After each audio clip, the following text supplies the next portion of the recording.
on est un petit peu embêtés parce que y a des arrêtés qui disent qu'on ne peut pas emprunter des sentiers forestiers. Là on est devant une ordonnance de police.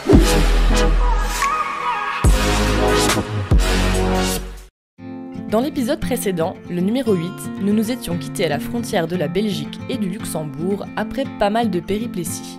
Nous nous étions perdus en randonnée dans l'Ourthe, on a embourbé notre camping-car Swingy et cramé notre convertisseur. Si vous ne l'avez pas vu, vous pouvez mettre cette vidéo en pause et cliquer tout là-haut ou la retrouver à la fin de la vidéo. Cap désormais sur les châteaux du Grand-Duché. Notre route sillonne de vastes plateaux jalonnés d'éoliennes avant de glisser dans les profondes vallées. Après une halte à Clairvaux, direction Viandonne où nous découvrons le château au soleil couchant.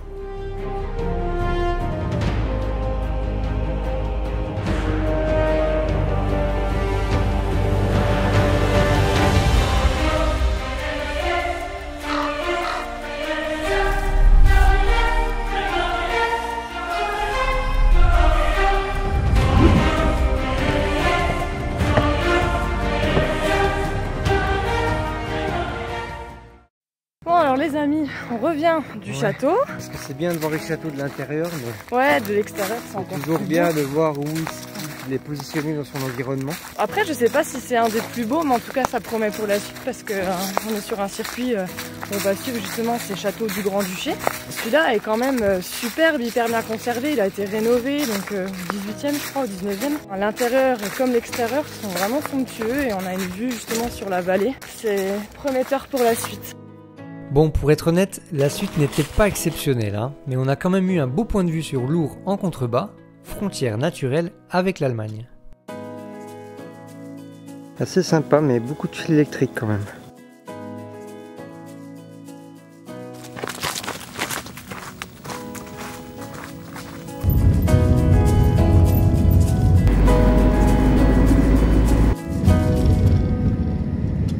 Notre road trip nous emmène jusqu'aux ruines du château de Brandenburg.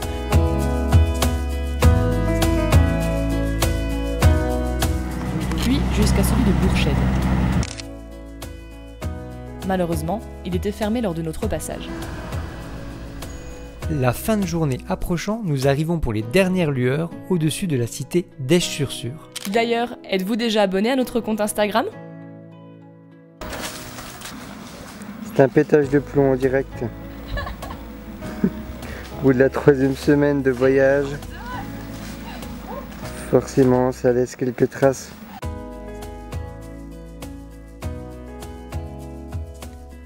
Après une nuit dans un petit camping au bord de Sûre, nous revenons le lendemain matin pour en découvrir davantage.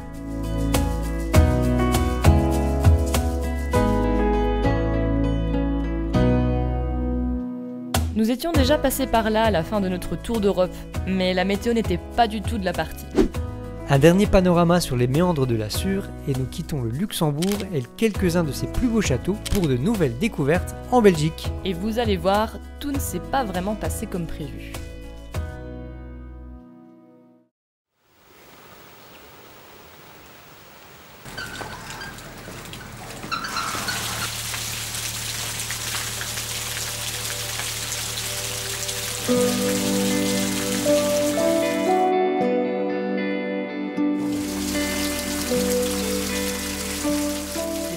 Des petits trous, toujours des petits trous. On est actuellement reparti pour un nouveau circuit dans l'Ardenne transfrontalière. On vous emmène cette fois dans la vallée de la Semois, province du Luxembourg belge. On nous a dit que c'était un circuit magnifique, c'est le circuit un peu des mythes et légendes avec toutes ces forêts, ces ambiances. On espère donc être aussi enchantés. On espère que ces péripéties vont vous plaire. Suivez-nous. Qu'est-ce que tu fais Simon ? Je regarde la pluie tomber.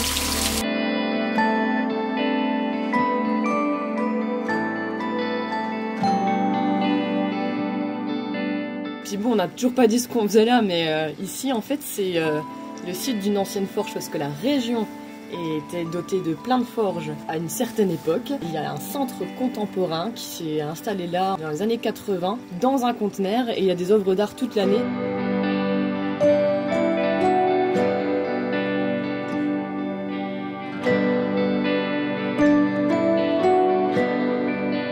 C'est quoi tes impressions là-dedans? J'ai l'impression que c'est comme quand tu t'enfonces dans une forêt. Ouais. De plus en plus noir.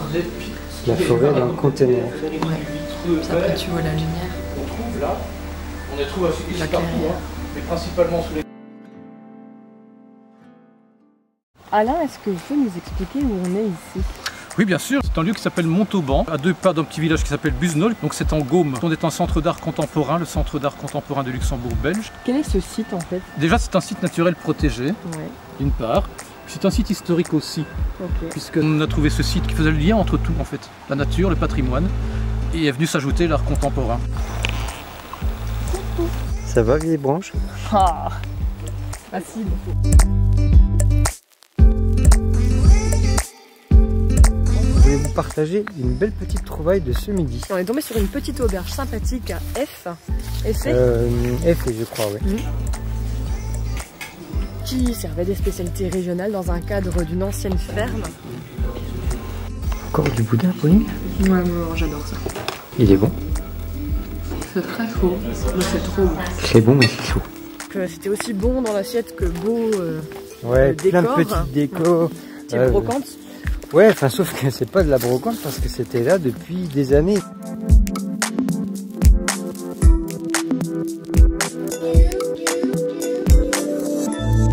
Ce qui était sympa aussi, surtout, c'était d'être dans une ferme typique, puisque à l'époque, ici, ben, on produisait du tabac, c'est ça? Et on le séchait dans cette fameuse grange qu'ils nous ont montré, qui est réhabilitée en restaurant. Bon bah on est un petit peu embêtés parce que en ce moment on sait que ce qui fait l'actualité c'est la grippe porcine africaine et en gros il y a des arrêtés qui disent qu'on ne peut pas emprunter des sentiers forestiers. Là on est devant une ordonnance de police du bourgmestre, le maire, pardon. La peste porcine africaine. Et bah, il est écrit, étant donné la confirmation de la maladie de la peste porcine africaine sur le territoire de la commune d'Étal, étant donné que cette maladie est facilement transmissible, étant donné qu'il est impératif d'avoir le plus de quiétude possible pour les sangliers, étant donné qu'il est nécessaire de protéger les élevages de porcs, parce que c'est ça en fait, c'est pas transmissible à l'homme, hein, mais c'est le problème des élevages de porcs qui sont dans les environs. Étant donné qu'il faut prendre des mesures pour éradiquer cette maladie le plus rapidement possible, étant donné qu'il faut permettre aux agents de la région wallonne de relever la présence d'animaux atteints par la maladie, toute circulation sur les chemins et sentiers forestiers est interdite jusqu'au 20 octobre 2018. Et là, il y a un arrêté ministériel qui repousse au 14 novembre. Donc vous voyez, il y a des brûle-balises, on ne passe pas. Ouais. Ah, c'est sérieux cette affaire. Donc comme on voulait aller explorer un petit peu les forêts, on va peut-être avoir quelques ennuis à cause de cette histoire. Je sais pas si c'est que ici ou il y en a d'autres où ça sera moins atteint. Mais... En Belgique, selon le service public de Wallonie, un total de 831 sangliers positifs au virus ont été détectés entre septembre 2018 et janvier 2020. En France, aucun cas n'a été déclaré début 2020. Mais pas de panique, en cette période de coronavirus, on vous l'a dit, cette peste n'est pas transmissible à l'homme. Après avoir permis une réouverture partielle de la zone infectée au printemps et à l'été 2019, le gouvernement wallon a décidé d'interdire à nouveau la circulation dans les forêts. À l'heure où nous parlons, cette mesure est toujours en application, et ce jusqu'au 15 mai 2020. Dans le lointain horizon, les toits des villages se dessinent dans la brume. Pour l'heure, la semoie coule paisiblement à travers la plaine. Le soleil se couche vite, il est temps de trouver un spot pour la nuit et de profiter des dernières lueurs.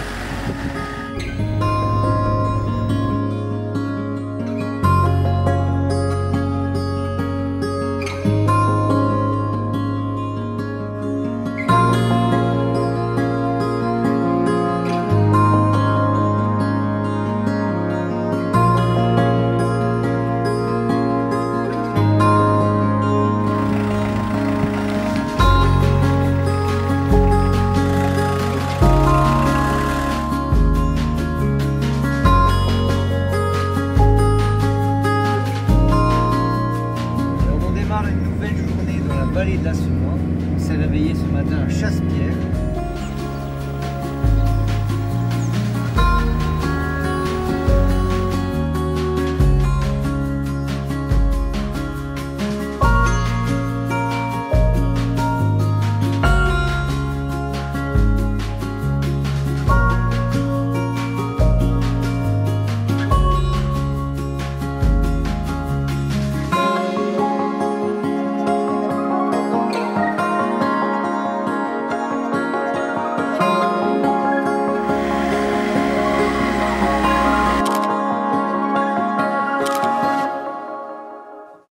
Et là, on se dirige tout droit vers Bouillon. Godefroy, nous voilà. De fantastiques points de vue jalonnent alors la vallée de la Semois. L'un des plus fascinants se trouve au village d'Herbemont depuis les ruines d'un château du XIVe siècle.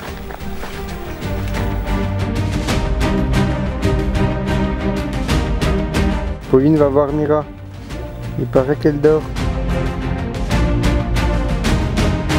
En contrebas se dessine le tombeau du chevalier, une crête boisée ceinturée par la Semois. Et comme souvent en Ardennes, le site a enfanté un mythe. À moins de 30 km de là, nous arrivons à Bouillon avant le souper. Nous voici confrontés à l'épopée mythique du chevalier Godefroy, dont l'imposante forteresse assise sur les rochers veille de tout son poids sur la ville.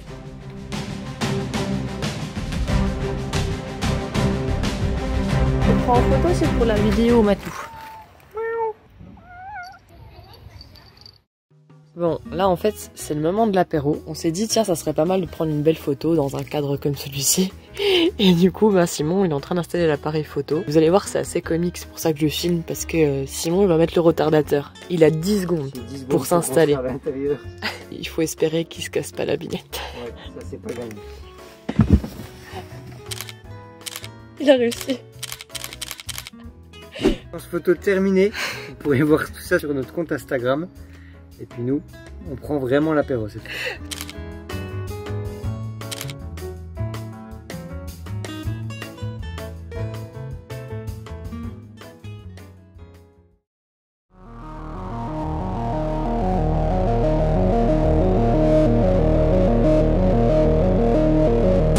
Alors on est aujourd'hui sur le pont de Claye. Comme vous le voyez, c'est un pont sur des branches de noisetier. Pour l'instant ça tient. J'espère jusqu'au bout. Il y a des trous en plus.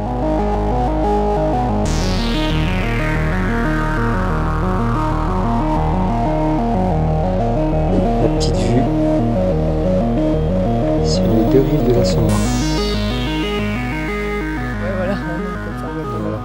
Ah, ça enregistre. Parce qu'en fait, comme on en vient à 3-4 semaines de voyage, on est fatigué. la coupe de cheveux est... Puis tout. C'est un peu le Laurent Delahousse et des Ardennes là. Alors ici derrière nous, le pont de Clèves. Nous sommes actuellement à La Forêt, une commune de Vrais-sur-Semois, dans la partie provinciale de Namur. Derrière moi, une autochtone. Elle a traversé pour la première fois ce petit pont de noisetier. Qui était utilisé dans des temps anciens pour aller rejoindre les cultures qui étaient de l'autre côté de la Semois. Les abords de la Semois sont tout autant d'invitations à marquer la pause dans le creux des vallées ou sur les monts, offrant là encore de somptueux panoramas. Autant dire qu'en camping-car, nous sommes aux premières loges. Nous voici à Rochehaut et sa célèbre vue sur le tombeau du géant, cette crête boisée entourée par la Semois. Nous poursuivons jusqu'à la route des légendes qui nous achemine doucement vers la France. C'est là que la Semois se jette dans la Meuse, au niveau de Monthermé. Et ça nous rappelle le chemin parcouru le long du fleuve quelques semaines plus tôt. Si vous n'avez pas encore vu la vidéo où nous avons crevé d'ailleurs, eh bien cliquez tout là-haut sur le petit i. Petit i ?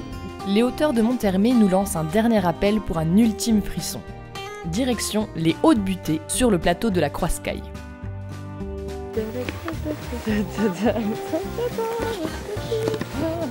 Je sais pas si vous voyez très bien parce que la lumière est un peu faible. Mais là on vient de s'arrêter au bord de la route parce qu'il y a une brume un peu bleuâtre qui se faufile entre les forêts, c'est magnifique. Ici se dresse la spectaculaire tour du millénaire et ses 234 marches à la frontière franco-belge. On imagine qu'elle offre un somptueux panorama sur le massif ardennais. L'endroit est idéal pour conclure cette aventure, mais c'est fermé aujourd'hui. C'est fermé aujourd'hui. C'est vrai qu'on a un petit souci en ce moment depuis la vallée de la Semois, c'est des endroits qui sont fermés à cause de la chasse. Ouais, vous l'avez vu précédemment déjà avec la peste porcine africaine, c'était compliqué aussi d'aller en forêt. Et là ça l'est en effet d'autant plus à cause des battues de la chasse. Bon là c'est sur un week-end donc forcément on est un dimanche donc ça chasse pas mal dans les alentours donc on a des panneaux qui nous interdisent d'aller dans certains sentiers.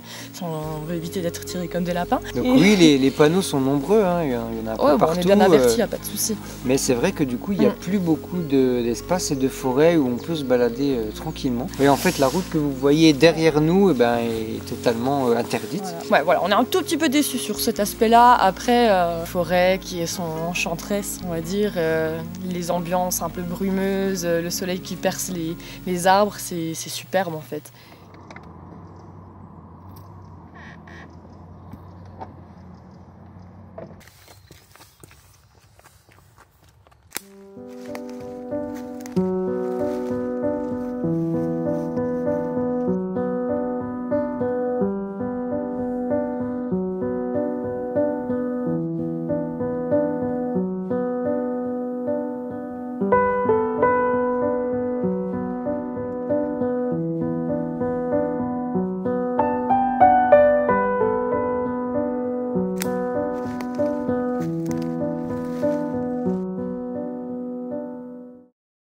Comme vous le savez, nous, on n'aime pas la défaite, Non. on n'aime pas les échecs. Non. Donc on est revenu à la tour qui est là-haut. À tour millénaire. Hein, Ouais. Et du coup, cette fois, c'est ouvert par contre. Par contre, vous voyez le temps. Quand même vous montrer le massif des Ardennes en hauteur. Rien nous arrête. Par contre, soyez un peu indulgents. À mon avis, on verra pas grand-chose. Mais si, ça sera beau. Ça sera de la J'aime cet brume. optimisme. Ouais, ce sera de la brume sur les massifs, ça va être On se magnifique. retrouve tout là-haut, après beaucoup de marches. 1, 2, 1, 2, 1, 2. Oh, ça monte, hein. Premier étage. Ça soufflait. Oh là là. On a dit aussi que c'était un maquis ici. Un Non, maquis. vous l'avez Un peut-être maquis vu. au saumon. Ok. Non, ici on est dans une zone qui, lors de la fin de la Deuxième Guerre mondiale, était une zone de maquis. Vous verrez du dessus pourquoi. Et nous, on veut aller tout là-haut. C'est parti! C'est pour toutes les frites qu'on a mangées, toutes les mitraillettes, toutes les bières qu'on s'est mis dans le gosier. Dernière marche. On est au-dessus. Oh, oh là là, excellent. C'est impressionnant. Regardez, là c'est une brume qui s'en va à vitesse réelle.